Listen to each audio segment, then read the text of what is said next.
welcome to the I've watched in Russian. my opinion,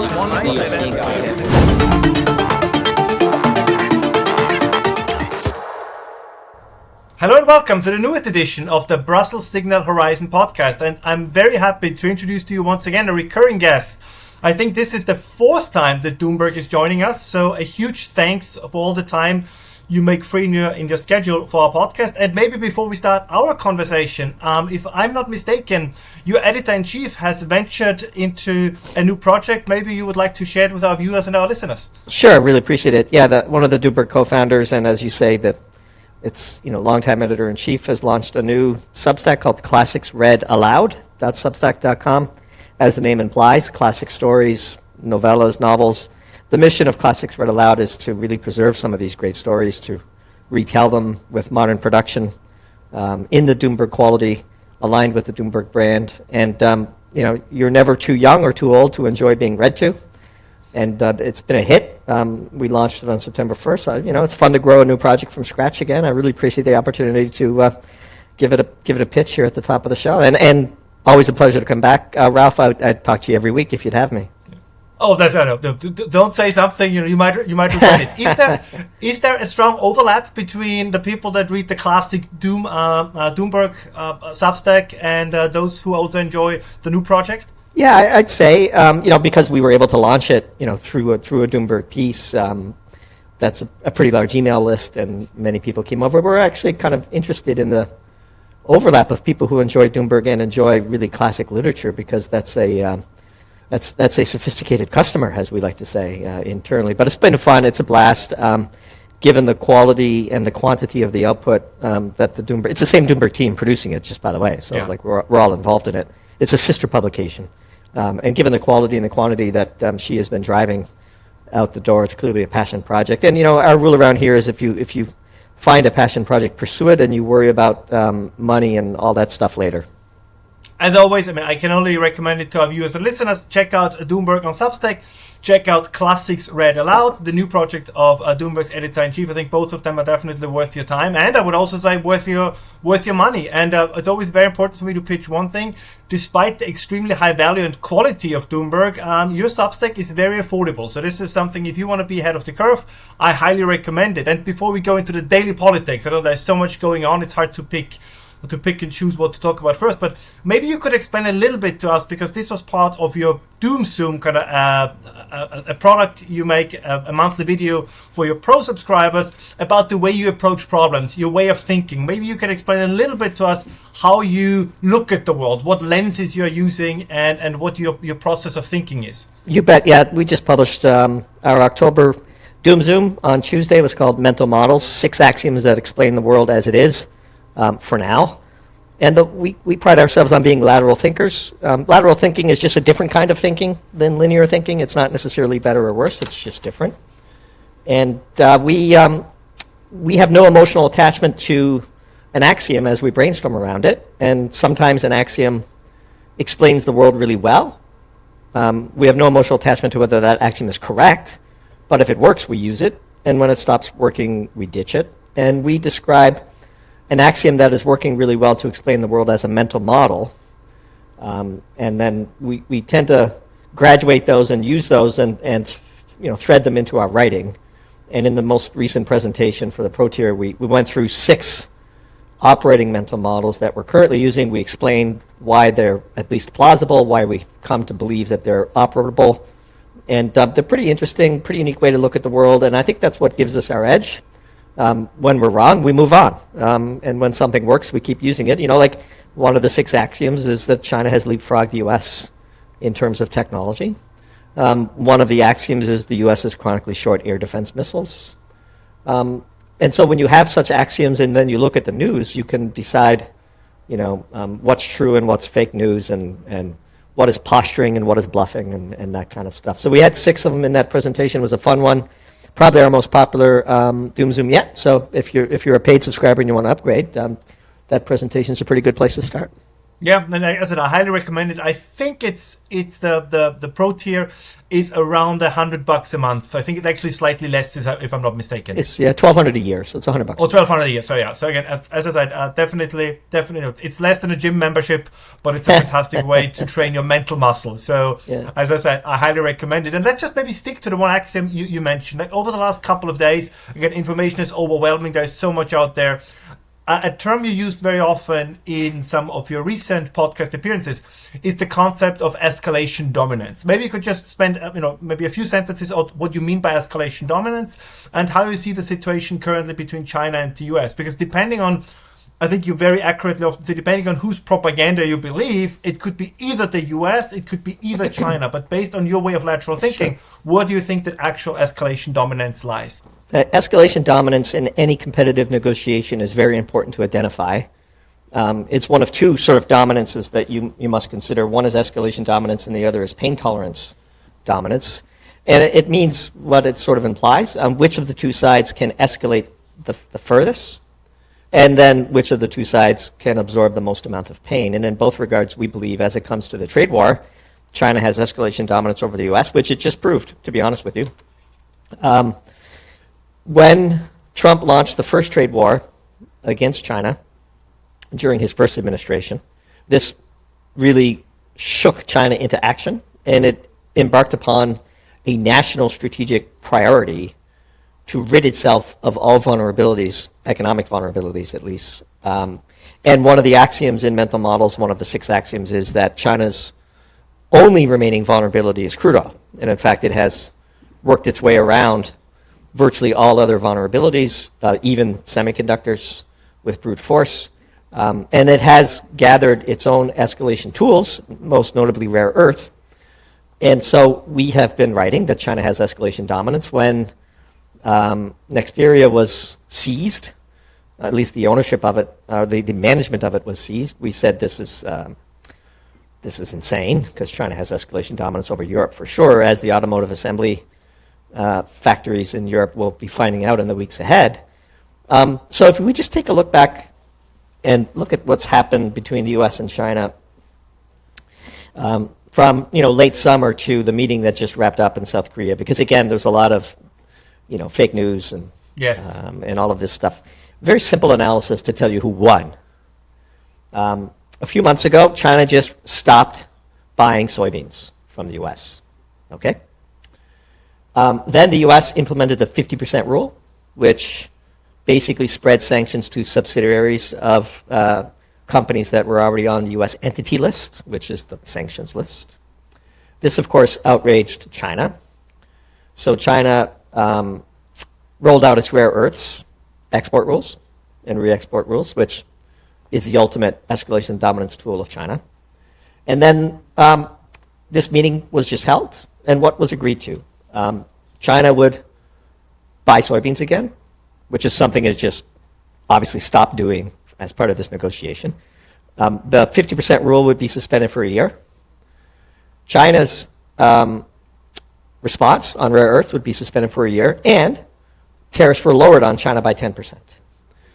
So if we go back to the day before China stopped buying soybeans, we're in that exact same place, except tariffs are lower on China. There's no other way to spin this than China had escalation dominance and used it. And to the global south, China is the first country to stand up to the U.S., what the global south would call bullying techniques, stare down the U.S. and actually make them beat a retreat, which there's no other way to describe what just transpired once you look at it logically the way I just described to you. I don't know if you see it any differently, Ralph, but the U.S. cannot allow China to withhold rare earths. A year is not a very long time. It's certainly not a long enough time to become fully independent of China with respect to rare earths, although mountains will be moved in the next 18 to 36 months to make that happen. But China has escalation dominance. Its only vulnerability is crude oil, which means it's never going to stop buying Russian oil. Like, these are all just sort of axioms, and once you see the way the world works, like, the U.S. is not going to be able to stop Russian oil from flowing to China, period, because it's China's only vulnerability, and they'll go to the mattress on it. So you mentioned on one of your notes that you posted on Substack, there has been a huge, as we have had quite a couple of times since 2022, a huge wave of euphoria on social media because Trump now has sanctioned Rosneft and Lukoil, and now they're getting serious about sanctioning Russia. And you said, this is just, I'm paraphrasing, so I don't want to put words in your mouth or words in your beak, so to speak.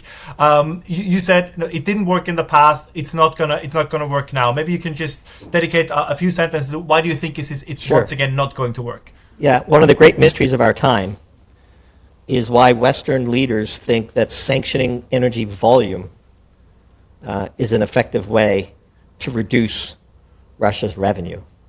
To be fair, this is not a partisan statement. We wrote very critically of these policies in April of 2022 when they first started being rolled out. It's very clear that the architects of this policy do not understand industry, certainly don't understand industry where demand is inelastic. And there's no more inelastic demand than demand for energy. Energy is life.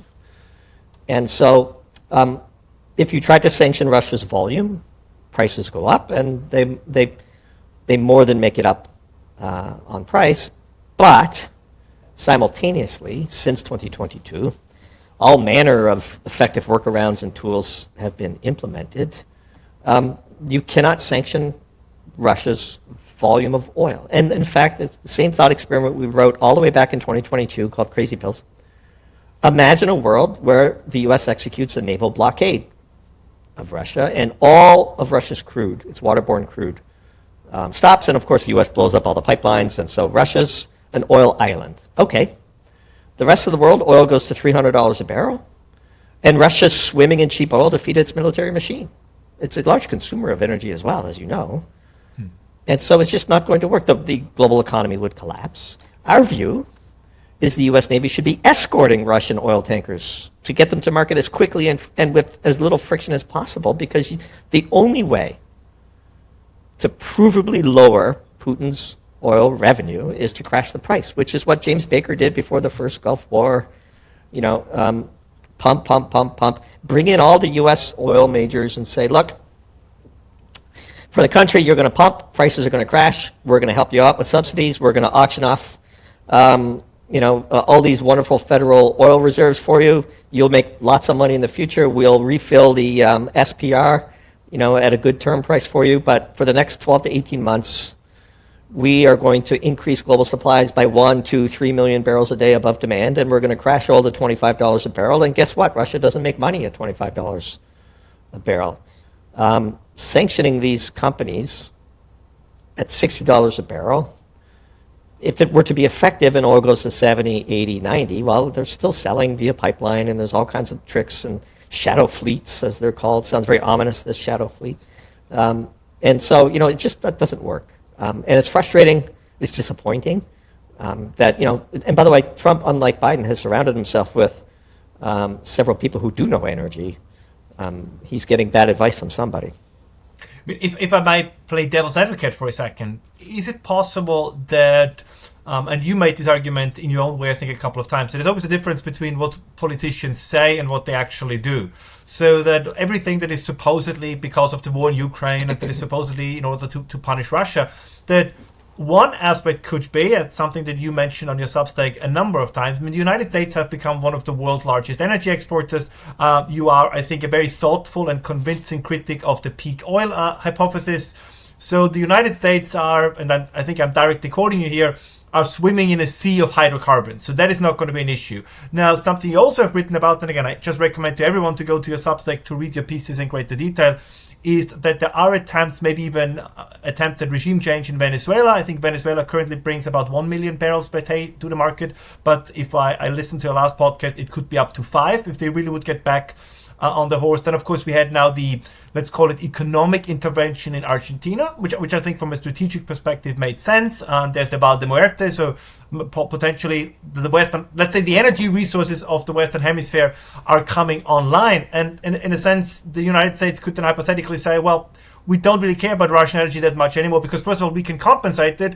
And if the prices don't go down as much as they could because of increased supply, that actually be better for our own producers. So that on the surface they say, oh, it's about Ukraine, it's about sanctioning Russia, but in fact it's about to maybe maintain a certain price for oil coming from the Western Hemisphere. Or is that a too absurd a thought? I think that makes some sense. There's another school of thought that Trump is just giving a bone to the neocon forever war party in Washington, D.C., and that he doesn't really mean it, and he knows they're not going to work, but at least this gives him some political breathing room.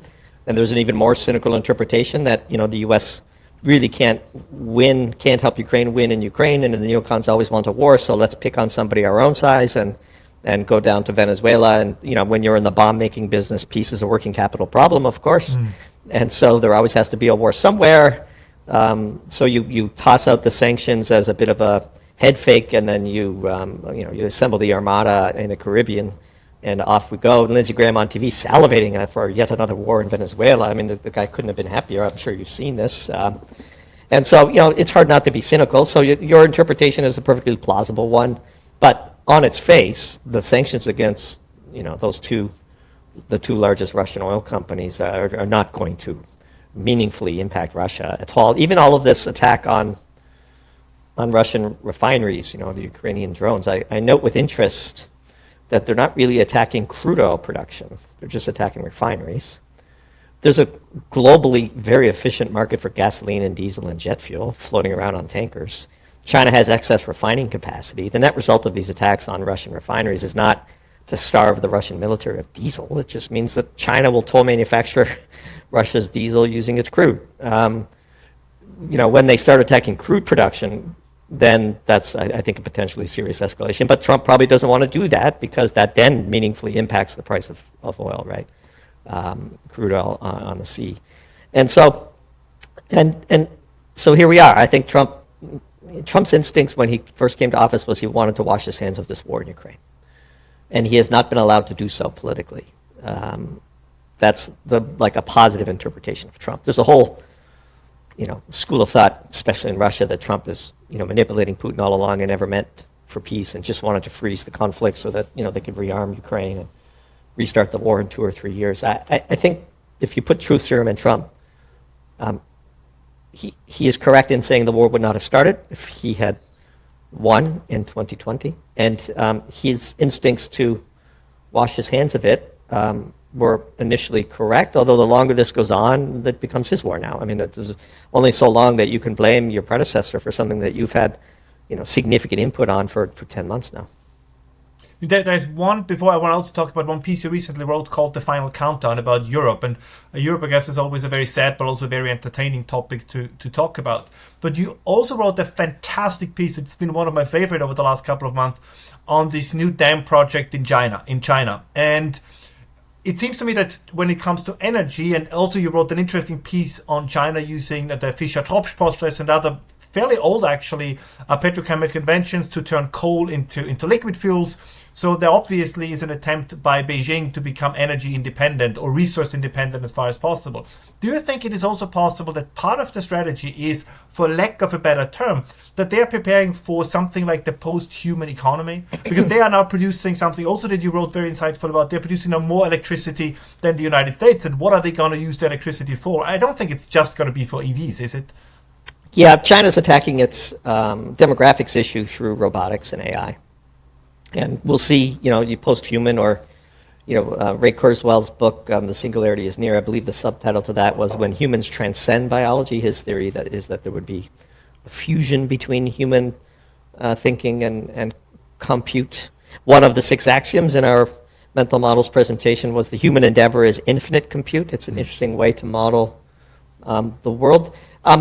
You need energy to do that, and the U.S. has this amazing infinite supply of ultra-cheap natural gas, and every pipeline, every gas collector, every gas processing plant that the U.S. installs, that the midstreamers install, just creates this giant machine powered by the equivalent of $10 a barrel oil, and that's competing with China's coal, which is kind of selling for about $5 a million BTU right now. So the U.S. has a structural advantage in its energy supplies and its price and the the cleanliness of those supplies. So China burns more than half of all the world's coal. It has an enormous amount of coal. This is its path to energy independence. All of this, of course, in stark contrast to Europe. And these are numbers that we've mentioned many times, but I'll mention them again for those who haven't heard our other podcast appearances. The Statistical Review of World Energy, starting last year, has done us a great favor. They pull out the European Union and they sum up the contributions of the 27 member states of the EU so that you can just see how the EU is doing. In 2024, the EU consumed 38 exajoules of coal, natural gas, and oil, and it only produced something like 5. And that means it's importing 33 exajoules of energy every year, which is roughly the equivalent of the entire US natural gas production. And they're paying everybody's cost of capital, from driller to the final midstream pipeline owner when natural gas finally gets to a power plant somewhere in Germany. And this is no way to build industry. This is why Europe is deindustrializing. It's quite clear that there's 3 superpowers in the world, the US, Russia, and China, and the EU is an afterthought. And the final countdown piece, which you referenced, is once the war in Ukraine is over, we do not see how it could be that the European Union as it is currently constructed survives. And certainly that the current batch of leaders, who are all wildly unpopular, obviously Britain's not in the EU, but we could start with Never Hear Keir Starmer, as they call him in the UK, Macron, von der Leyen, Friedrich Merz, Donald Tusk. None of these leaders are very popular. They're all in on Ukraine.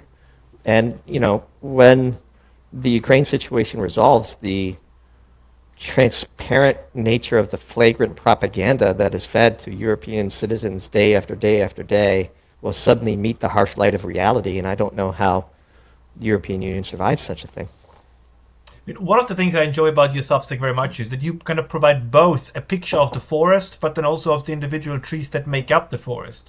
But it is not difficult to get a Doomberg subscription. So everything that I know from reading you, and also I read Luke Groman and other people that I say are in the same circles as you and I are interested in. But do you think that, I think some of the members of the Trump administration, I assume, read Doomberg, but why do you think is there, as you wrote in your piece now almost 4 years ago that was titled Crazy Pills, why is it that there was no learning curve? I mean, at the beginning of a crisis, everybody can, like with COVID, I think early on in a crisis, mistakes are understandable. It's a new situation, conditions change that can be difficult to adapt to. But after 4 years, or almost 4 years, one would assume that there's a learning curve, but particularly in Europe, I don't see a learning curve. Do you have any thought on this or any opinion? I do think Europe has a serious competency crisis amongst its elite.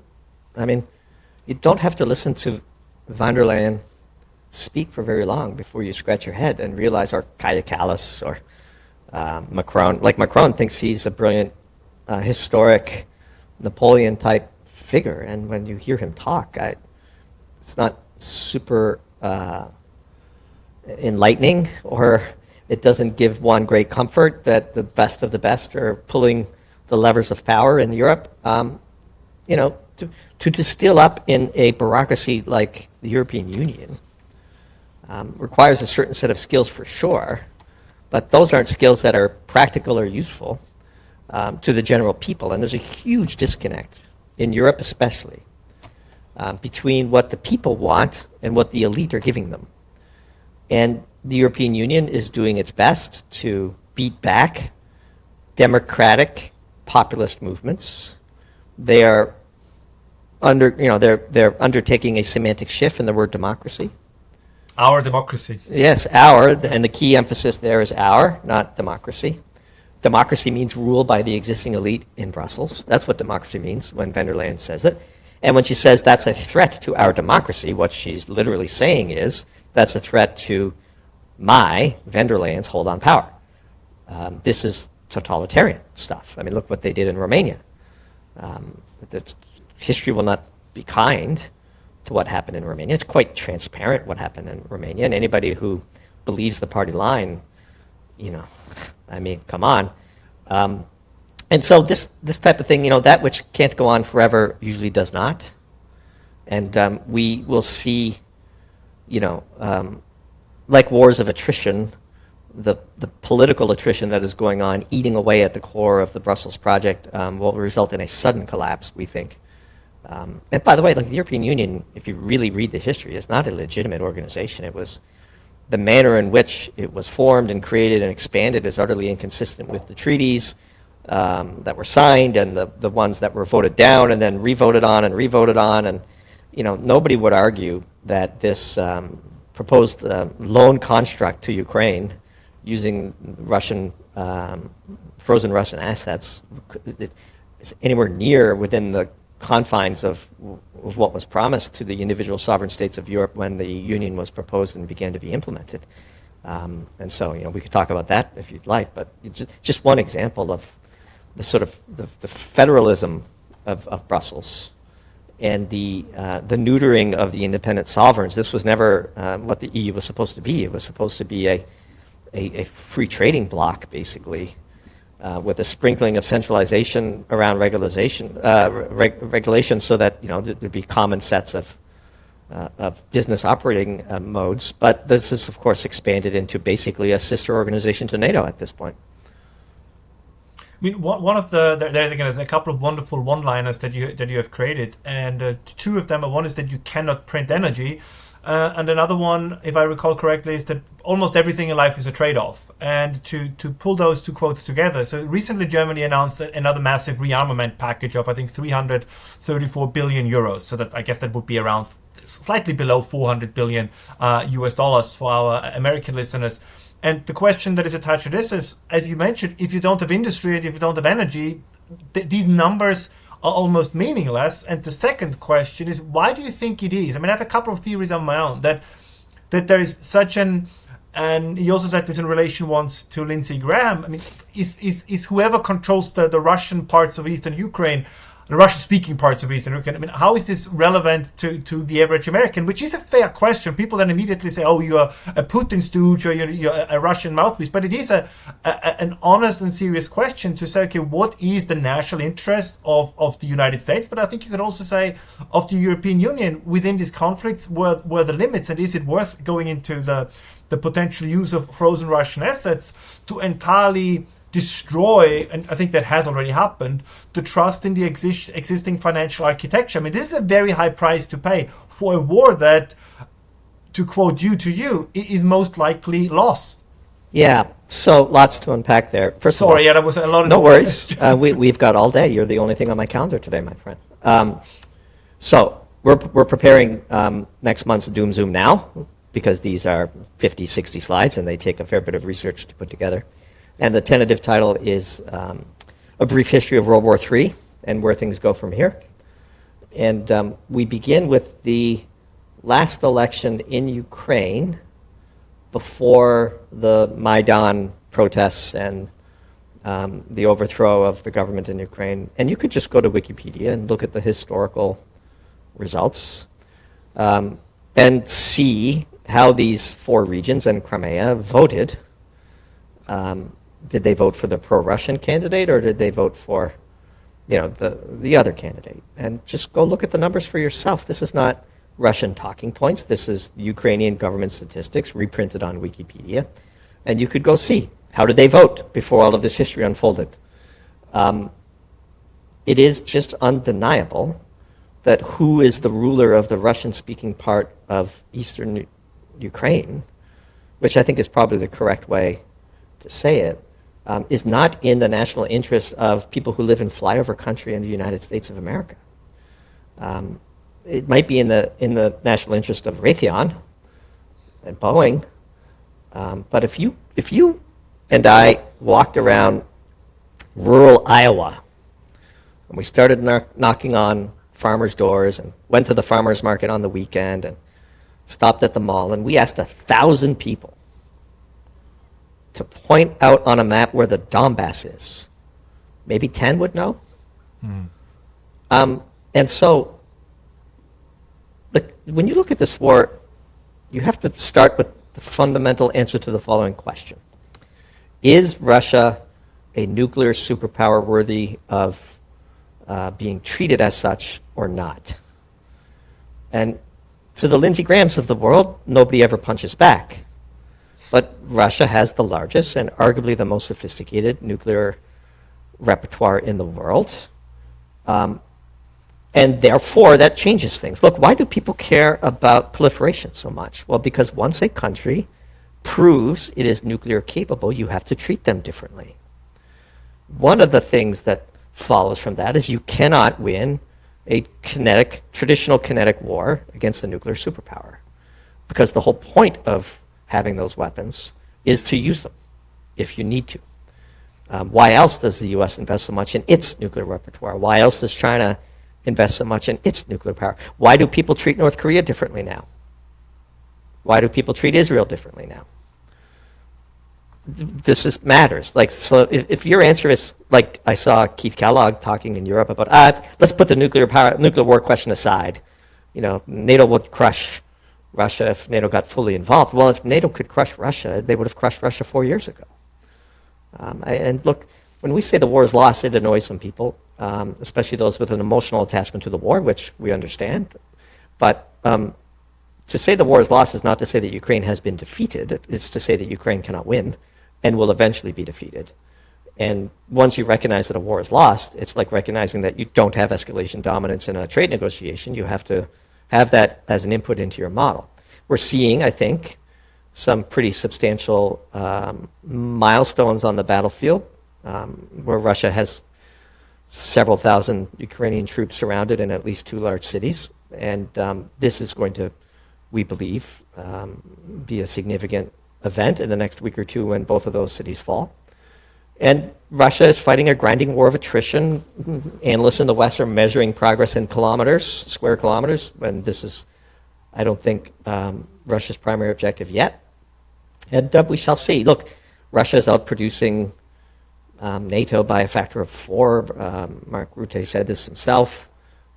Its economy has not been hurt by sanctions. It is sanction resistant. It is self-reliant. Trade with China and India is going to continue.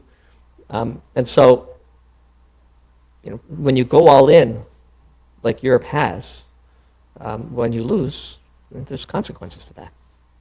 I mean, one of the things that always befuddles me, because I completely agree with you, and I think it's also important to mention, I think both you and I, and you said this many times, and I see it the same way, are unabashedly pro-peace. I mean, there is, I think you once said that, I forgot what the line was, that war crimes is almost an oxymoron because every war is a crime. I think Yes. I got it almost right, and I fully agree with this.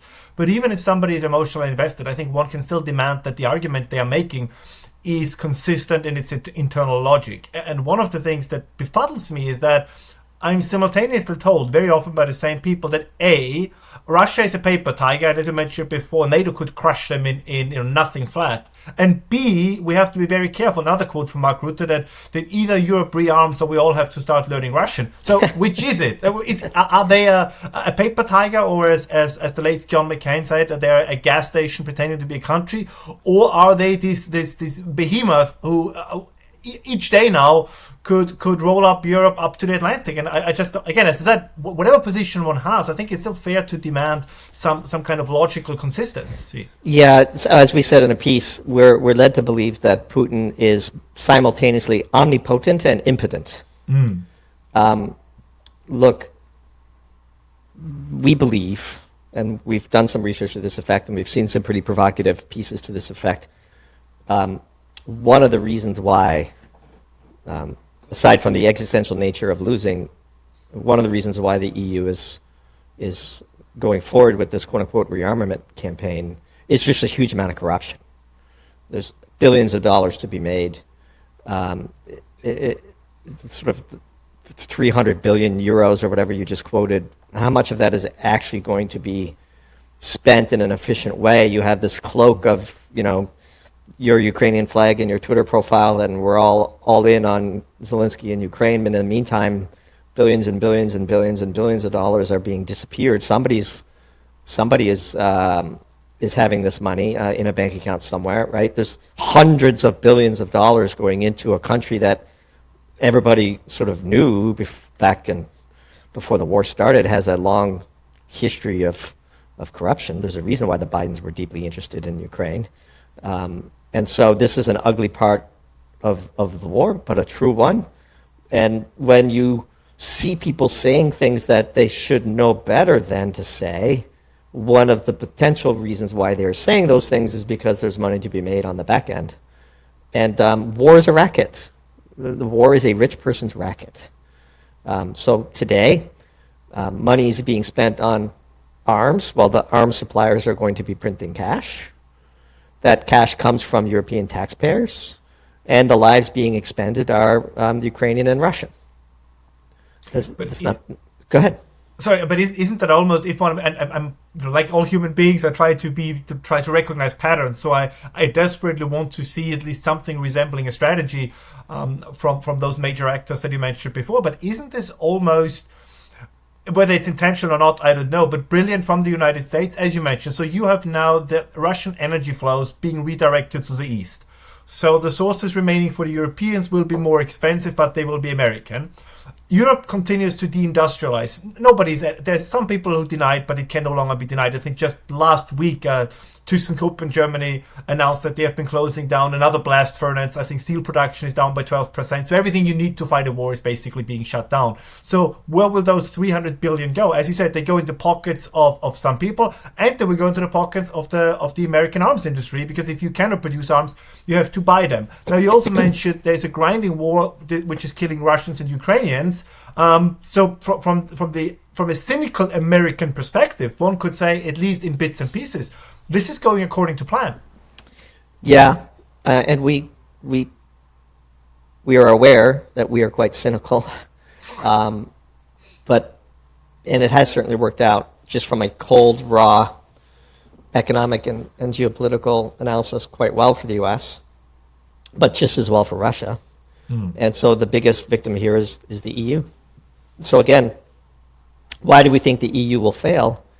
When the people realize the net result of what has transpired since, say, 2015 to the end of 2025, 2026, it is just incredible.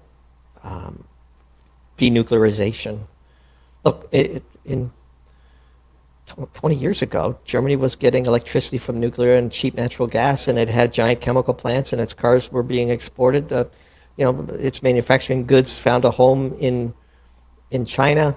This was the engine of the European Union. Well, they've thrown sugar in the gasoline of that engine. Right? There can be no EU without a strong Germany. And Germany's on its knees. And look, Friedrich Marx is a terrible politician. He's not going to last long. That coalition is going to collapse. The firewall against the alternative for Germany is going to have to come down. By the way, there's a 65-35 majority amongst Germans for the traditional center-right party and the AfD combined. This is the natural ruling coalition of Germany, and the longer the CDU and CSU put off taking down the firewall, the longer the liberal side and the green side have disproportionate power in German politics. And so that taboo will have to be lifted. Otherwise, I think Germany could split apart, frankly. Some parts of East Germany are becoming majority AfD, and there's just no getting around the fact that they're going to, they have been bestowed power democratically by the people of Germany. The disconnect between what the elite in Germany are pushing onto the population and what the population is overtly telling its elite it wants is unsustainable. That gap is unsustainable. Go ahead. One of the things that you mentioned, I think this is such a good point, because sometimes it does feel as if history repeats itself, or as Mark Twain supposedly said, that it rhymes. Now, you wrote very insightful a couple of years ago about the Nord Stream 2 attack. And now, as we know, whatever the truth is, but the picture has been somewhat clear, and I'm sure you followed the news that a person of interest, let's call it this way, that Poland is refusing to extradite this person to Germany, but it kind of, to add insult to injury, they also take great pleasure in mocking the Germans and saying, well, this is in a war. I think this was, I'm paraphrasing slightly what the Polish judge was saying, that in a war situation like this, attack on Nord Stream 2 was completely justified. I know the usual talking points, but as you said, there cannot be a strong EU or a strong Europe without a strong Germany. So the sheer glee of other countries and commentators in the decline of Germany, without seeing that they are basically they are mocking, sawing on the very branch they're sitting on. Like, do you think this is and maybe to attach also the economic issue to this, we talk a lot about the incompetence of politicians, but when you look at the failing German model, do you think it is fair to also place some blame on the leaders of industry? Because a lot of these things they should have seen coming. Like this is I went back into the quote unquote archives, and all idiotic policies that you pointed out now for years, shutting down nuclear, the energy transition. Pretty much every leading CEO of the major German companies was in on this idiocy. So you can say, okay, the politicians are idiots or incompetent, but it appears to me that the leaders of industry fall into the same category. Look, I hate to burst your bubble, but one of the reasons why I ascribe to the incompetency hypothesis and not the nefarious hypothesis, although it's probably a mix of both, is my own personal experience in industry. And when I finally made it to the boardroom, hoping that behind some magic door there was an oracle, instead only to discover they were plainly pedestrian intellects with the same degree of incompetence that you see on the political scene. Again, to distill up into CEO role of a large company. This is different than being a founder that builds a large company and is still running it. To distill up and to be a senior executive at BASF or DuPont or Honeywell or General Electric, it's a combination of psychopathy and bureaucracy navigation. I mean, corporations distill psychopathy, let's be clear, but they also distill people who are effective at looking inward and managing a bureaucracy. Budgets grow, results are manipulated. Jack Welch, as it turned out, was nothing more than, well, be careful what I say. I suppose I don't want to besmirch his estate, but let's just say that GE Finance was used to as a tool for earnings management, and that the execution history of Jack Welch needs to be revisited in light of some of the facts that have been uncovered since. And so just look at global warming and DEI in the United States and how every corporation has pivoted once Trump came into power. Whoever is in power dictates what corporations do because corporations exist within a government structure. And so, of course, the leaders of German industry couldn't fight too hard because the powers that be in Berlin and Brussels said, this is the way we're going. And you could get on the train or you could not get on the train. And if you distill up into the C-suite of a large company, you are nothing if not a survivor, somebody who can navigate, somebody who can avoid peril. And finally, there's the principal agent problem. Your objective when you're the head of that CEO is to get paid. It's not necessarily to create shareholder value. Now, of course, ideally those two things are strongly aligned. But if your stock goes up or your stock goes down, that's actually fine for a CEO of a large company because you're mostly paid in options, at least in the US, and all you need is a high beta stock. So the years that your stock are down, you'll get your options printed at a much lower strike price, and then when the cycle turns and it temporarily goes up, you mint your money and go home. And so, I wouldn't look to captains of industry for political wisdom. They're followers, not leaders.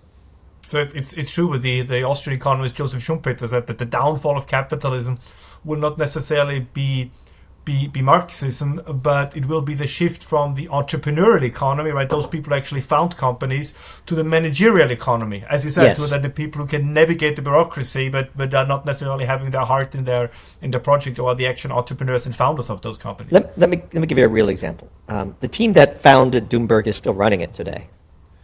Okay, could we go out into the market and do a free press? We'll raise money at a high valuation and we'll sell everybody on, we're going to create a giant energy media, we'll expand into a podcast, and we'll sell ads against our free list, and we'll optimize for money, and I'm sure we could raise. And then we build a media empire, and then we set it up, and we retire, and the team that takes over, are they going to manage it in the same way that Doomberg does? Of course not. Like, we love this project. We eat, live, breathe, sleep Doomberg. It's the work of our lives. Classics Read Aloud, another project, work of our life. And we're the founders. We built Doomberg from 0 emails to over 305,000 emails. And so I know our business inside out. I know every data point. Wow, we didn't have a very good renewal day today based on what we built on this day last year. What happened? Did some people fall off? Let's go look. Maybe reach out to the people that didn't renew. Well, we were supposed to do X amount and we did X minus 1, and okay, well, that's not too bad. And so my point is, if you build a company, or it's your family's business, and your grandparents built it, and then your parents ran it, and then now you've inherited it, you treat that company differently than if you just distill up into the head of Siemens from the giant bureaucracy. And so you're correct 100%. Like the managerial class is wildly different than the entrepreneurial class. And this is why, of course, in the venture capital world, the first thing you look at is the quality of the CEO, because that's really what matters the most. One of the kind of, as we come to the end of today's conversation, one of the things that currently is driving me mad is there's just an avalanche of information, and there is an outrage machine, as the saying goes, and the algorithms and all these. But I think there really is a lot going on that is outrageous. So I think it's partially driven by the algorithm, but it's partially also true. So when you try to kind of separate the signal from the noise, or maybe even in a more negative direction, when you lay, if you lay awake at night, I mean, what are the things that worry you? What are the things that you're optimistic about? And how do you distinguish between, okay, this is the news cycle, this is actually going to be relevant for a longer period of time, and okay, this is just a fashionable blip that is coming up, but this is not going to be of any significant relevance for the medium to long-term future?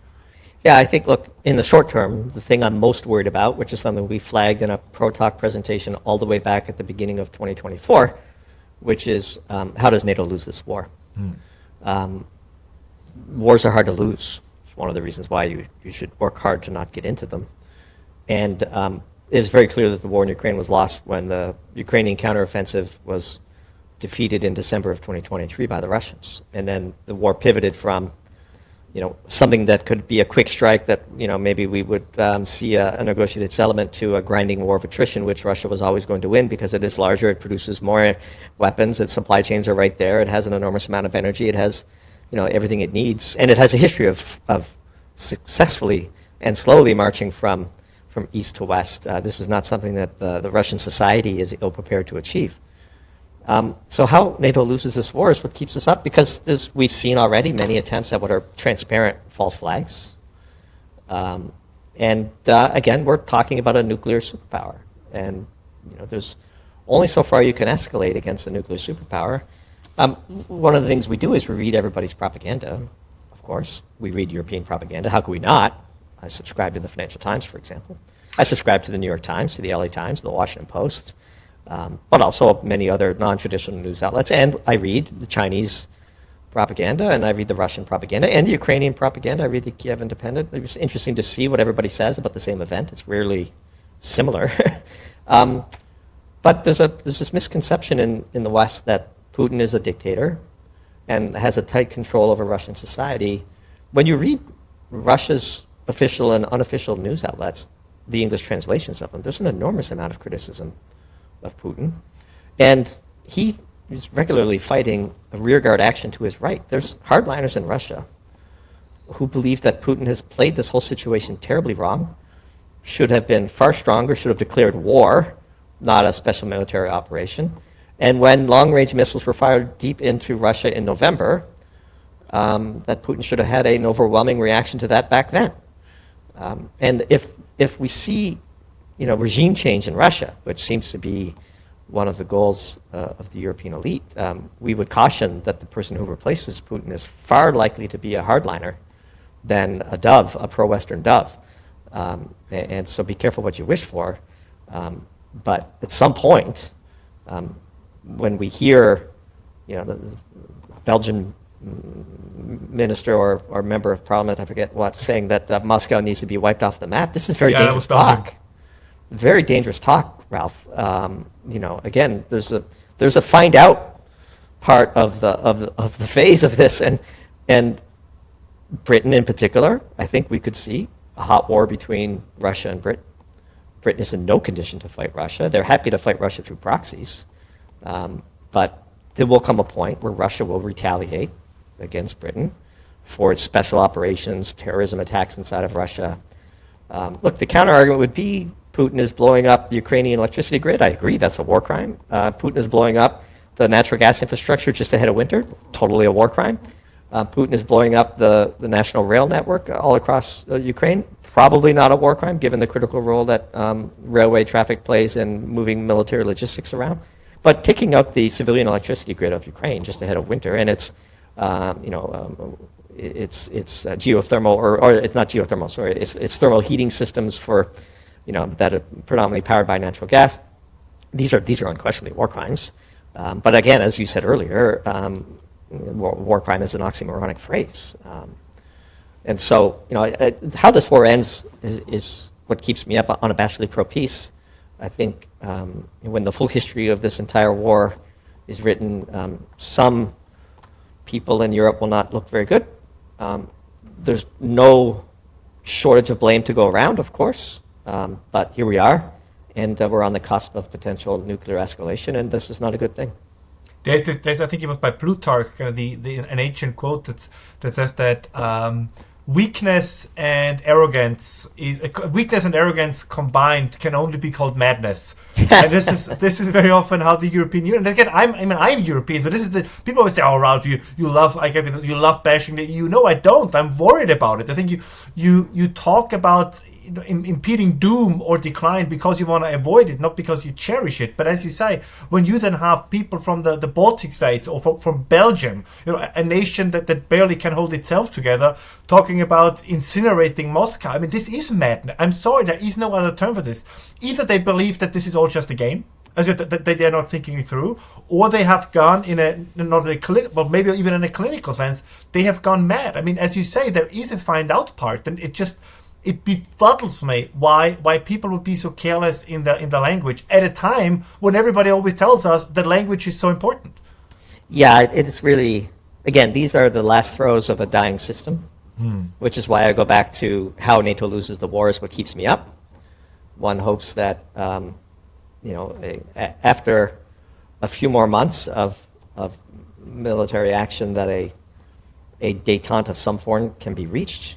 It's hard to see how that will happen without Russia achieving its stated goals, because it has escalation dominance in a conventional sense and a nuclear sense. But and we shall see. And look, it's going to get ugly in Europe, because the subtitle of Final Countdown was the end of the EU is near, and it's going to get ugly. We're seeing suppression of free speech, suppression of legitimate popular movements, Macron refusing to call new elections, Starmer, the least popular prime minister in the history of Great Britain, implementing digital IDs, can't even defend it in an interview, a most remarkable interview I'm sure you've seen, where he just has transparently doesn't really understand what he's doing. He's clearly just being told to do this, by whom, I don't know. The people don't want this. Anger in Britain is reaching a boiling point. Anger in Germany is reaching a boiling point. Anger in France is reaching a boiling point. Disgust with the EU is reaching a boiling point, and then this could all collapse quite suddenly. But they will do everything in their power to remain in power, and that's a scary proposition. I hope that our viewers will forgive me, but I have reached this point. So 3 or 4 years ago, I would have said we have to avoid revolution at all costs. But I'm not there yet. But I started to move in the direction of saying a revolution cannot come quickly enough. On the path from abundance to starvation is riot, first political, and then, if necessary, physical. Let's hope it doesn't get to physical. If you beat down a political riot, then you are inviting a physical one. My last question would be that might be slightly out of your usual field of expertise, but I would just be curious to hear your take on this, because I know that your pieces are often very deeply informed by history and by going back into great detail of the events of the past. Do you think that both in Europe and the United States, that the genuine sophisticated political discourse is no longer taking place to the extent as it did in the past, or is this just nostalgia? And I mean, particularly when I look at the last presidential election, and I know you and I agree, there's stuff that's good about Trump, bad about Trump, but if I think about the first presidential debate between Joe Biden and Donald Trump, no matter who your favorite was, or even then the debate between Trump and Kamala Harris, if you go back and listen to, I don't know, Reagan versus Mondale, or people like Nixon. Whatever I think about them Nixon, politically, Kennedy, yeah. but just the rhetoric, the wit, if you want, the relating to historical events that you could assume that your audience knew what you were talking about, is a far cry from, and I'm saying this jokingly, so that I don't want to upset our Trump fans, but you go then from the historical comparison to they're eating our cats, they're eating our dogs. I mean, that seems to me a certain decline of sophistication across the aisle. That's not a left-wing or right-wing issue. Sure. Look, I mean, I think Trump's Truth Social feed is incredible. I mean that agnostically. It is historically incredible to have the President of the United States saying the things he says on his Truth Social feed. Whatever you think of Trump, that is just compared to the way diplomacy and politics has historically been done, and rather uncouth. And so that's fine. Look, Trump is everything all of the people say he is. He's everything his critics say he is, and he is everything his supporters say he is. I saw a wonderful post on Twitter. I wish I could remember it so I could give credit for it, but somebody posted that in 300 years, Donald Trump will be a mythical figure that nobody believed actually existed. Yeah. And so, but to answer your question, I believe, Ralph, this phenomenon of the coarsening of the political discourse explains the rise of Substack. The legacy media has descended into a point-scoring partisan brawl. You turn on MSNBC or you turn on Fox News, I'm sure it's the same in Europe. It's all about, defeating the other team as opposed to discovering the goodwill, discovering what's best for the well-being of the people who vote for these politicians and put them into office. And I think Substack's phenomenal rise is because it is, unlike the legacy media, a place where, sure, there's lots of garbage on Substack, but you can go and find unique thoughts, well-articulated ideas, civilized debates. It's not yet descended into a toxic brew like Twitter is. Let's hope it never does. It's starting to take some steps in that direction, unfortunately. But when you see Substack dominating legacy media, and it just is, I think this explains why, because it is still a merit-based competition for ideas. If some people don't like some of the things we say, they're free to unsubscribe. We like to say all of our subscribers are precious, but none particularly so. And we understand that if we get things wrong a lot, we'll lose subscribers. And if we are too polarizing, we'll lose subscribers. There's a brand for polarization. It's not ours, so it'll destroy our brand. We also know that if we say things we don't mean just to get clicks, we're going to lose our business. And so we have to call things as we see them, and sometimes we lose subscribers. But we 100% authentically believe what we say when we hit send. We're prepared to be wrong. One of the attributes of a lateral thinker is that you're not afraid to be wrong, because that's just an input into your next iteration. And but we can't fake it. We have to say what we believe. And I think most of our audience appreciates that. They trust that when we publish tomorrow, we're publishing a piece called Talib's Law about what we think is going to happen with the gas turbine shortage. We believe that to be true tomorrow. We could be wrong. If somebody will give us feedback, we'll write a piece saying, hey, we got this wrong. And the legacy media never does this. And the legacy media feeds what politicians believe they need to do in order to gain office. And so it becomes about the spectacle. It becomes about the eyeballs. And it's a giant impression engagement vote game. And emotions are used and so on. And I do think there's a hunger for sophisticated political discourse, sophisticated economic discourse, sophisticated geopolitical discourse. And you can find it on Substack if you look for it. And if you don't like it, don't subscribe. If you do like it, express your views. And by subscribing, we subscribe to many, many Substacks. We try to read as much propaganda as we can. And if your objective is the truth, you have to do that. And if you don't do it, you can't find truth. And then you're just a lemming of propaganda. And so this is the nature of the beast. Look, 2025, there's never been more raw information available, and there's never been more noise covering it up. And you just have to become skilled at finding it. In fact, between you and I, nobody listening, but we're pondering a book project on how to navigate the modern information landscape in the way that Doomberg does. More to come on that. I think we're probably going to do it, and so we'll see.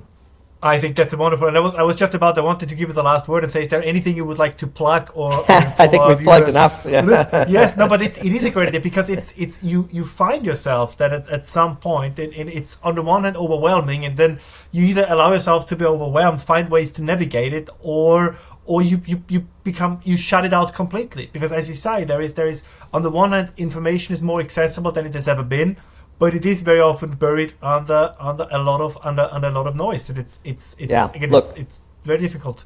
One of the great blessings of Doomberg is that this is all we do now. This and Classics Read Aloud and a bit of private investing. So that means our job is to be on the internet all day. And the longer we do this job, the better we get at it. We have a network effect, 305,000 subscribers sending us ideas, sending us critiques. People we can reach out to who are experts. Hey, we're going to write a piece about this. Do you think this is a true statement? Copy and paste the paragraph. Yep, and I would add this. And so we have this network effect amongst our subscriber base. And as long as we have this mindset of continuous improvement, of recognizing when we're wrong, trying hard not to be wrong, teaching people how we think, lateral thinking, mental models. We currently have a mental model that ... Our subscribers get used to that language. I think it's a wonderful thing. So. The plugs we've already done, Doomberg, Classics Read Aloud. If you're a Doomberg paid subscriber, consider upgrading to Pro. We have a no questions asked for refund policy, of course. Again, because we have so many subscribers, no individual subscriber is going to be determinative to our business outlook, but we do care about all of our subscribers. And so I appreciate the opportunity to come on, Ralph. Always enjoy our discussions. Thanks for letting me plug the new project as well. That's a great one. And so talk to you soon. Yeah, thanks for coming on, and talk soon. Thank you. Bye.